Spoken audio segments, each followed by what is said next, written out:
সিঙ্গাপুরে গেছেন আর এই প্লেসটা যদি ভিজিট না করেন তাহলে পুরো জার্নিটাই আপনাদের জন্য বৃথা।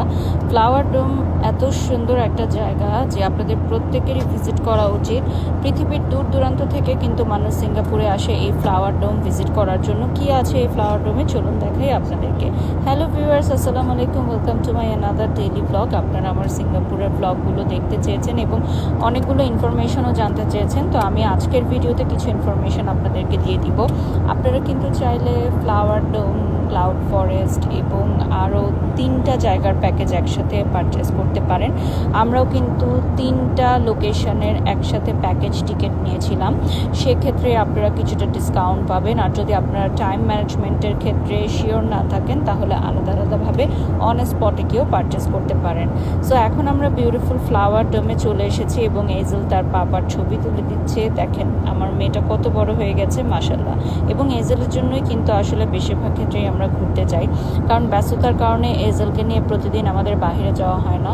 তো এজেলের সাথে যাতে আমরা দীর্ঘ সময় থাকতে পারি এজন্যই আমরা দেশের বাইরে আসি। আর সিঙ্গাপুরে আমাদের এই জায়গাটা খুবই পছন্দের, এজেলও ফ্লাওয়ার্স খুব পছন্দ করে। আর এই জায়গাটার প্রত্যেকটা জায়গায় এত পিকচার পারফেক্ট। আমি যেহেতু বাচ্চা নিয়ে গেছিলাম তাই আমি বেশি ভিডিও ক্লিপসও নিতে পারি নাই, আপনাদের জন্য অল্প কিছু নিয়েছি, বাট প্রত্যেকটা লোকেশনে দাঁড়িয়ে আপনারা ছবি ভিডিও করতে পারবেন। আর এর আগের বার আমি হোয়াইট কালারের ড্রেস পরেছিলাম, এবার আমি একটু পিঙ্ক কালার ড্রেস পরলাম। এটা আমি ফ্যাশন ল্যাব থেকে নিয়েছি। সো আমি ট্যাগ করে দিব পেজের লিঙ্কটা এই ভিডিওর ক্যাপশনে। আর এই জায়গাটা একটু ঠান্ডা, তো আমার কাছে মনে হয় আপনারা যারা আসবেন ওভাবে কাপড় পরে আসবেন যাতে অনেক বেশি ঠান্ডা না লাগে। লাস্টের দিকে এত বেশি ঠান্ডা লাগছিল যে আমরা বের হয়ে গেছিলাম এবং একটা কফি শপে বসেছি। সো এই প্লেসটা কিন্তু অনেক সুন্দর এবং সিজন অনুযায়ী ওরা ফ্লাওয়ার্স চেঞ্জ করে এবং একটা প্লেসে ওরা রিনোভেশনের জন্য কিছু সময় নিচ্ছিল। তো আমার মনে হয় নেক্সট যারা সিঙ্গাপুরে আসবেন তারা আরও সুন্দর কিছু লোকেশনস ভিজিট করতে পারবেন। সো এই প্লেসটা হচ্ছে one of the most beautiful place flower ডোমের, যেটা উপরের সেকেন্ড ফ্লোর থেকে আমরা নিচের অংশটা দেখছিলাম। এখানে বেশ কিছু ছবি ভিডিও আমরা নিয়েছি। এখানে জনপ্রতি কিন্তু টিকিট পারচেস করে আপনাকে ঢুকতে হবে, এন্ট্রি ফি দিয়ে তারপরেই হচ্ছে আপনাদেরকে ঢুকতে হবে। বাট এখানে কোনো সময়সীমা নাই, আপনি ইচ্ছা মতো এখানে থাকতে পারবেন। তবে হ্যাঁ, কিছু কিছু জায়গায় আপনাকে সময়সীমাও নির্ধারণ করে দিবে, সেই জায়গাগুলো আমি আপনাদেরকে আপডেট করে দিব আমাদের নেক্সট ব্লগে। সো এখানে কিন্তু অনেক ধরনের ফ্লাওয়ার্স আছে এবং সবগুলো কিন্তু অরিজিনাল ফ্লাওয়ার্স, এখানে কোনো ফেক ফ্লাওয়ার্স নাই। সো এগুলো কিন্তু মেনটেন্যান্স চার্জও অনেক বেশি এবং পুরোটো জায়গায় যেহেতু ঠান্ডার মধ্যে শীতাতপ নিয়ন্ত্রিত, তাই ওই পরিবেশে ফুলগুলোকে খুব সুন্দরভাবে ওরা গুছিয়ে রেখেছে।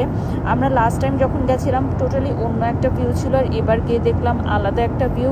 এবং এখানে কিছু ব্রাইডাল ফটোশ্যুটও হচ্ছে।